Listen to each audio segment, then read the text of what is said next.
So, my wife is a massage therapist and she's very physiologically aware, and so she's also helped me with this sort of thing. But we watch people on the streets all the time, and people in general now have very poor posture, and it's very bad for them. Well, that's got to be phone related too, right? We're all well, yeah, I think that's part of it, but I also think it's something our culture doesn't attend to. Like, you kind of have to remind your kids to stand up. It takes a certain amount of conscious effort. But yeah, in that chapter I talk a lot about lobsters, which I kind of have an affinity for lobsters, and because the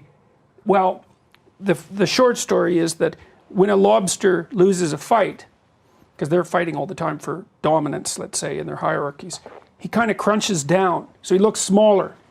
When he wins a fight, he stretches out, looks bigger, and so he's signaling to other lobsters the tally of his victories, let's say. So if a lobster has won a fight, he's more likely to win the next fight than you would calculate from having a tally of all his previous defeats and victories. And if he loses a fight, then he's more likely to lose the next fight. So that's that Matthew principle at work. Okay, so you think, well, so what? So what does that have to do with anything? It's like, okay, here, part of the kicker is, well, the lobster runs on serotonin, neurochemical.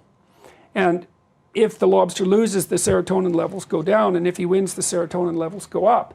And when the serotonin levels go up, he stretches out, and he's a confident lobster. And one of the consequences of that is if a lobster loses a battle, and you give him the equivalent of antidepressants, then he stretches out and he'll go fight again. So antidepressants work on lobsters. Right. And you think, well, who cares? It's like, no, you don't get it. We diverged from lobsters from an evolutionary perspective 350 million years ago, and it's the same circuit. It's absolutely unbelievable, and that shows you how deep inside you, how basic, how primordial that circuit is in you, that's sizing other people up and looking at where they fit in the hierarchy. Well, with human society, it's more like hierarchies of competence than dominance per se. And like, if your serotonin levels fall, you get depressed, you crunch forward, and everything around you turns cloudy and black, and then you're inviting more oppression, right? And so you get into this bad loop, and so it's really important to, if you're trying to get your act together, it's really important to stretch yourself out and sit up properly, because it's part of the psychophysiological loop that can start you on the upward curve. And so it's a really important thing to take note of. And like, if you've been bullied, say when you were a kid, maybe you've moved, and so it's sort of irrelevant. You're still carrying that with you in the hunched shoulders, and then you can't breathe properly, and your voice isn't right, and you invite more bullying, because the predator types are always looking for people who look like they can be intimidated, and who will make a nice fuss if they are, like a nice gratifying. They'll make nice gratifying sounds of suffering if you torment them, right? Because that's what a bully really wants. And so that's what the first chapter is about. It's about hierarchy, and it's a critique in some sense also of the idea of the patriarchy.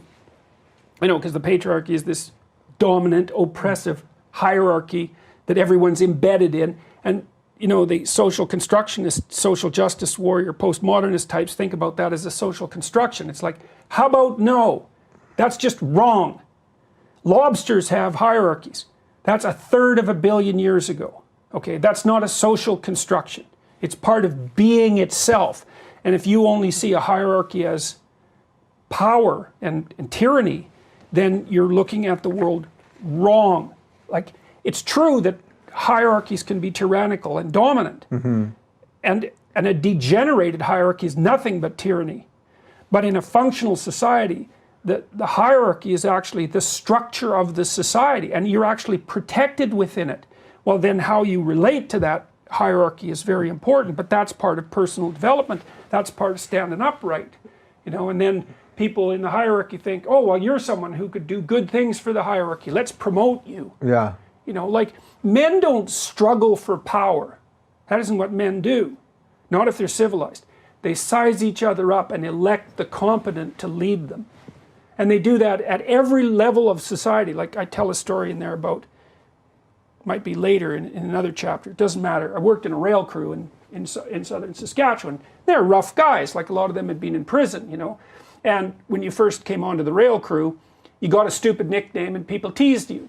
And I remember this one kid called Lunch Bucket. That was his nickname because he came to the rail crew with a lunch bucket that looked like his mom had packed it. That was a bad idea. You bring your damn lunch in kind of a ratty paper bag. Right. And you don't make too big a thing out of it. And it's dirty and smelly. Yeah, that's exactly right. It's like you're not pronouncing your status with your lunch bucket. You don't have a Barbie lunchbox. Exactly, yes. Yeah. So they named him Lunch Bucket, which he wasn't very happy about. Yeah. Well, that was a mistake. He should have taken it with a smile. And then he was always peevish and irritable. And if you asked him to do something, he'd whine. And so, like, this was soon after I joined the rail crew. Well, soon, there's about 60 men on this crew. It stretched out about a quarter of a mile down the tracks.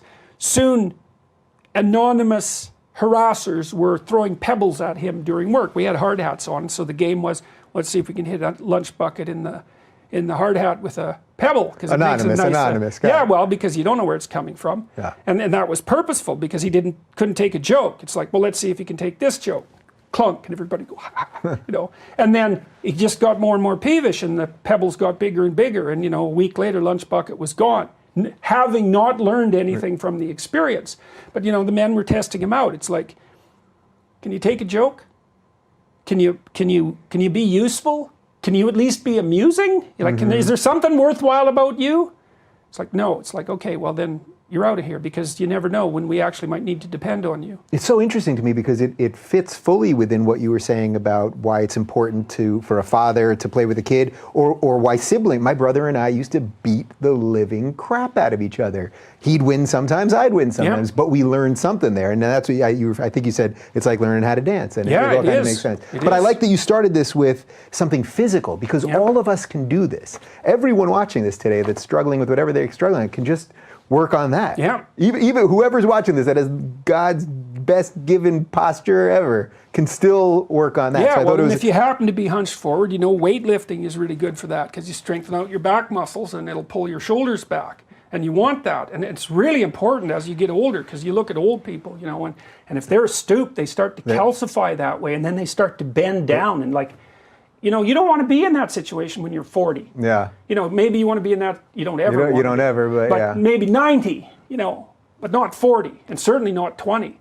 And so, you need to do a postural analysis or have someone take a look at you and say, well, you're kind of hunched forward, and you got to be conscious about it. You got to pull back a lot and open up. Yeah. It's also kind of I think part of the reason it signifies dominance is because, this is a protective crouch, right? And it's to stop animals that jump on your back from getting at your soft part. So it's instinctual. It's protective, right?